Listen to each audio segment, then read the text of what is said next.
The rose is the world's most popular flower. It is often used as a symbol of love and beauty.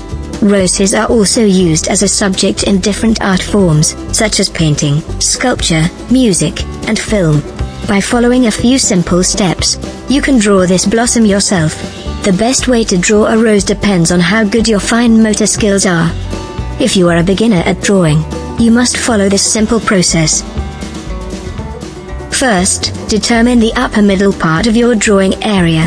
From this point, draw a horizontal oblong. Draw a small swirl inside, following the oblong's shape. The next step is to draw the base. Begin with the left side of the oblong. Draw a slightly curved vertical line. Do the same at the right side of the oblong. To finish the base, add a semicircle connecting the two vertical lines. Add details to the base by drawing the petals. From the right edge of the oblong, draw a curved line going downwards until it reaches the bottom of the base. Then draw a short arc going towards the curve. Now, it's time to add the leaves. Draw one leaf on each side of the flower. Make sure they have small jagged edges, as this is the distinguishing characteristic of the rose's leaves. Put in some color for the flower. You can choose whichever color you like.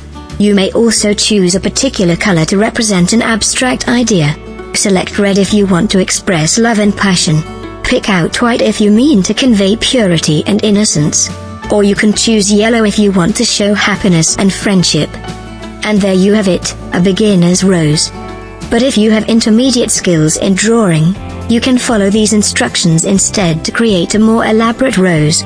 Using very light pressure, draw a big circle at the center of your drawing region. This will serve as a guide for the flower. Inside the circle, draw a medium-sized U-shape. Draw a small swirl just a few centimeters above the U-shape. From the end point of the swirl, draw a curvy line until it reaches the bottom of the U-shape. The curvy line must look like an inverted S. At this point, draw another curvy line which looks like a hook. On the opposite side, make an irregular oval that looks like an S.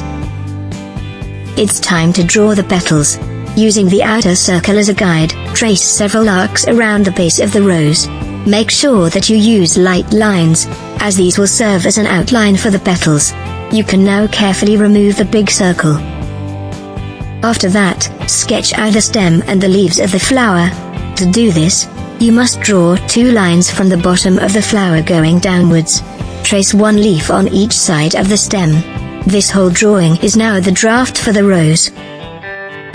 We have reached the process of finishing the flower.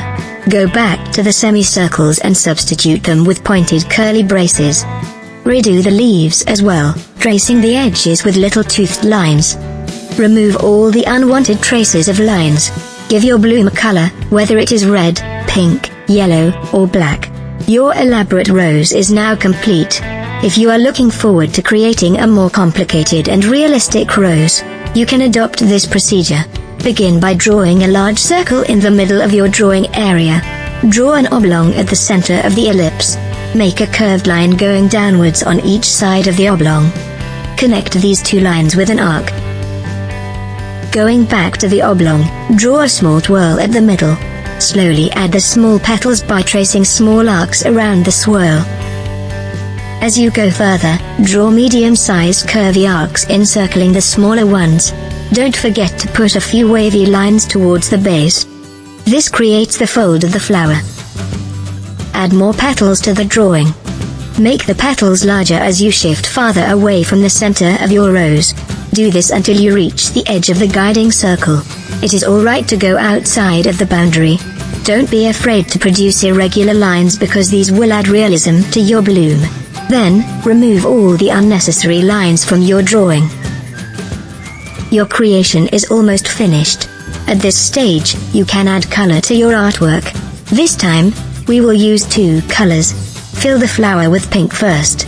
Then, gradually add a bit of red at the lower half part of each petal to create a 3D shadowed effect. You have now accomplished your realistic full bloom rose. Practical uses of any of these drawings include greeting cards, fabric printing, nail art, glass painting, porcelain art, tattoo, and many more.